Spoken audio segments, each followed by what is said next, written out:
5 राज्यों के विधानसभा चुनाव की वोटिंग पूरी हो चुकी है और इसके तुरंत बाद आए एग्जिट पोल के नतीजों का मोटा मोटा अनुमान भी आ गया है। उत्तर प्रदेश, उत्तराखंड, मणिपुर में जहां बीजेपी की वापसी करती दिखाई दे रही है, तो वहीं पंजाब और गोवा में उलटफेर की स्थिति है। आज तक के एग्जिट पोल के हिसाब से उत्तर प्रदेश में बीजेपी दोबारा 300 पार सीटों का लक्ष्य हासिल कर सकती है। वहीं उत्तराखंड में आराम से इस बार भी सरकार बना सकती है। इसके अलावा मणिपुर में उस साल 2017 के मुकाबले फायदा दिख रहा है बीजेपी को। एग्जिट पोल्स की माने तो कांग्रेस यूपी में कुछ खास नहीं कर पाएगी, साथ ही पंजाब में उसको सत्ता गंवानी पड़ सकती है। इस वीडियो में हम आपको बता रहे हैं एग्जिट पोल की 10 बड़ी बातें। India Today Axis My India के मुताबिक उत्तर प्रदेश में बीजेपी गठबंधन को 288 से 326 सीटें हासिल हो सकती हैं। वहीं सपा गठबंधन को 71 से 101 सीटें, बीएसपी को 3 से 9, कांग्रेस को 1 से 3 सीट हासिल हो सकती है। आपको बता दें कि बीजेपी ने अपना दल और निषाद पार्टी के साथ गठबंधन कर विधानसभा चुनाव लड़ा। वहीं सपा प्रमुख अखिलेश यादव ने राज्य में जातीय आधार वाले छोटे छोटे दलों के साथ मिलकर चुनावी जंग लड़ी। सपा ने यूपी में आरएलडी, सुभाषपा, प्रसपा, जनवादी पार्टी, महान दल सहित करीब 1 दर्जन छोटे दलों से गठबंधन किया था। बीजेपी को उन सीटों पर भी फायदा होता दिख रहा है जहां उसके खिलाफ माहौल माना जा रहा था, जैसे चुनाव का पहला चरण 58 सीटों वाला ये चरण। इस चरण की सीटों पर किसान आंदोलन का असर था। बावजूद इसके यहां बीजेपी को 49, सपा को 8, बीएसपी को 1 सीट मिलने का अनुमान है।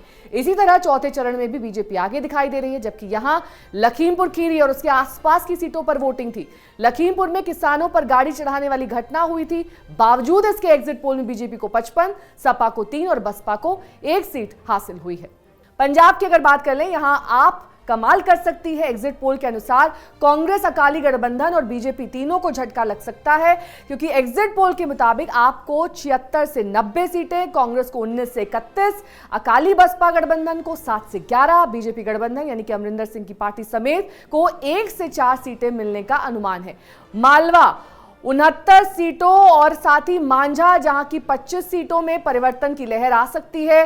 वहीं दोआबा 23 सीटों में कांग्रेस के पक्ष में माहौल है। एग्जिट पोल्स के मुताबिक कैप्टन अमरिंदर सिंह की पीएलसी पार्टी चुनाव में कुछ खास नहीं कर पाई है। इतना ही नहीं, पटियाला से उनका चुनाव जीतना भी बहुत मुश्किल लग रहा है। उत्तराखंड में इस बार इतिहास बदल सकता है। एग्जिट पोल के मुताबिक यहां बीजेपी फिर सरकार बना सकती है। आज तक एक्सिस माई इंडिया के एग्जिट पोल के मुताबिक सत्ताधारी बीजेपी को 44% वोट शेयर के साथ 36 से 46 सीटें मिलने का अनुमान जताया गया है। वहीं विपक्षी कांग्रेस को 40% वोट शेयर के साथ 20 से 30, बहुजन समाज पार्टी बसपा को 6% वोट शेयर के साथ 2 से 4 सीटें मिलने का अनुमान है। महिला वोटर्स की बात कर लेते हैं। चुनावी नतीजों में बड़ा असर डाल रही हैं महिलाएं, क्योंकि एग्जिट पोल की अगर माने तो 46% महिलाओं ने बीजेपी को और 38% ने कांग्रेस को वोट दिया। बीजेपी को वोट क्यों दिया, ये सवाल पूछने पर महिलाओं ने जवाब दिया कि मोदी इसकी वजह थे। गोवा की बात कर लेते हैं। यहां बीजेपी की राह आसान नहीं होगी। एग्जिट पोल के मुताबिक गोवा में बीजेपी कांग्रेस के बीच कांटे की टक्कर दिखाई दे रही है। वहीं आप और ममता बनर्जी की टीएमसी खास असर नहीं डालेंगी।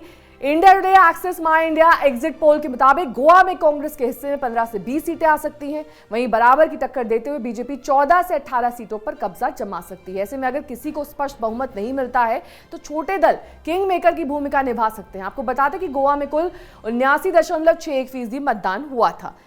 बीजेपी के खिलाफ गोवा में माहौल बना हुआ है, लेकिन एंटी बीजेपी वोट कांग्रेस, आप, टीएमसी प्लस एमजीपी में बढ़ गया है, जिससे उसका नुकसान कम हो गया है। गोवा में आपका वोट शेयर बढ़ सकता है, लेकिन हो सकता है कि वो भी 1 सीट ना जीते।